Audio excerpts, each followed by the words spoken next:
Hello friends, आज की कहानी है एकलव्य के वध की कहानी। किसने किया था एकलव्य का वध, कौन था एकलव्य, यह जानेंगे। निषाद राज हिरण्यधनु के बेटे का नाम एकलव्य था। 5 वर्ष की आयु में एकलव्य की शिक्षा की व्यवस्था कुलीय गुरुकुल में की गई। बालपन से ही अस्त्र शस्त्र विद्या में बालक की लगन और एकनिष्ठता को देखते हुए गुरु ने बालक का नाम एकलव्य संबोधित किया।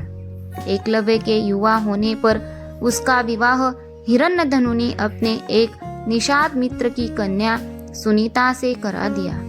एकलव्य धनुर्विद्या की उच्च शिक्षा प्राप्त करना चाहता था।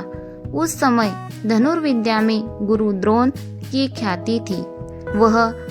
वे केवल ब्राह्मण तथा क्षत्रिय वर्ग को ही शिक्षा देते थे और शूद्र को शिक्षा देने के कट्टर विरोधी थे। महाराज हिरण्यधनु ने एकलव्य को काफी समझाया कि गुरु द्रोण तुम्हें शिक्षा नहीं देंगे, पर एकलव्य ने पिता को मनाया कि उनकी शस्त्र विद्या से प्रभावित होकर आचार्य द्रोण स्वयं उसे अपना शिष्य बना लेंगे। पर एकलव्य का सोचना सही न था। द्रोण ने दुत्कार कर उसे आश्रम से भगा दिया। एकलव्य हार मानने वालों में से न था और बिना शस्त्र शिक्षा प्राप्त किए वह घर वापस लौटना नहीं चाहता था। इसलिए एकलव्य ने वन में आचार्य द्रोण की एक प्रतिमा बनाई और धनुर्विद्या का अभ्यास करने लगा। शीघ्र ही उसने धनुर्विद्या में निपुणता प्राप्त कर ली।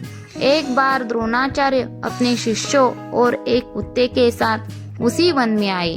उस समय एकलव्य धनुर्विद्या का अभ्यास कर रहे थे। कुत्ता एकलव्य को देख भौंकने लगा। कुत्ते के भौंकने से एकलव्य की साधना में बाधा पड़ रही थी। अंत उसने अपने बाणों से कुत्ते का मुंह बंद कर दिया। एकलव्य ने इस कौशल से बाण चलाए थे कि कुत्ते को किसी प्रकार की चोट नहीं लगी। कुत्ता द्रोण के पास भागा। द्रोण और शिष्य ऐसी श्रेष्ठ धनुर्विद्या देख आश्चर्य में पड़ गए। वे उस महान धनुर्धर की खोज में लग गए। अचानक उन्हें एकलव्य दिखाई दिया। जिस धनुर्विद्या को वे केवल क्षत्रिय और ब्राह्मणों तक सीमित रखना चाहते थे, उसे शूद्रों के हाथों में जाता देख उन्हें चिंता होने लगी। तभी उन्हें अर्जुन को संसार का श्रेष्ठ धनुर्धर बनाने के वचन की याद आई। द्रोण ने एकलव्य से पूछा, तुमने यह धनुर्विद्या किससे सीखी? एकलव्य आपसे। आचार्य। एकलव्य ने द्रोण की मिट्टी की बनी प्रतिमा की ओर इशारा किया। द्रोण ने एकलव्य से गुरु दक्षिणा में एकलव्य के दाएं हाथ का अंगूठा मांगा। एकलव्य ने अपना अंगूठा काट कर गुरु द्रोण को अर्पित कर दिया। कुमार एकलव्य अंगुष्ठ बलिदान के बाद पिता हिरण्यधनु के पास चला आता है। एकलव्य अपने साधनापूर्ण कौशल से बिना अंगूठे के धनुर्विद्या में पुनः दक्षता प्राप्त कर लेता है। आज के युग में आयोजित होने वाली सभी तीरंदाजी प्रतियोगिताओं में अंगूठे का प्रयोग नहीं होता है। अंततः एकलव्य को आधुनिक तीरंदाजी का जनक कहना उचित होगा।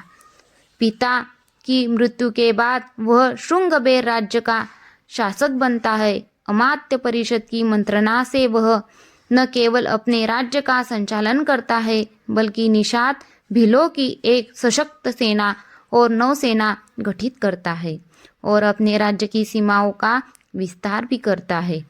विष्णु पुराण और हरिवंश पुराण में उल्लिखित है कि निषाद वंश का राजा बनने के बाद एकलव्य ने जरासंध की सेना की तरफ से मथुरा पर आक्रमण कर यादव सेना का लगभग सफाया कर दिया था। यादव वंश में हाहाकार मचने के बाद जब कृष्ण ने दाहिने हाथ में महज 4 उंगलियों के सहारे धनुष बाण चलाते हुए एकलव्य को देखा तो उन्हें इस दृश्य पर विश्वास ही नहीं हुआ। एकलव्य अकेले ही सैकड़ों यादव वंशी योद्धाओं को रोकने में सक्षम था। इस युद्ध में कृष्ण ने छल से एकलव्य का वध किया था। उसका पुत्र केतुमान महाभारत युद्ध में भीम के हाथ मारा गया था। तो दोस्तों कैसी लगी आपको ये कहानी? अच्छी लगी हो तो इस वीडियो को लाइक कीजिए और मेरे चैनल को सब्सक्राइब कीजिए। Thank you.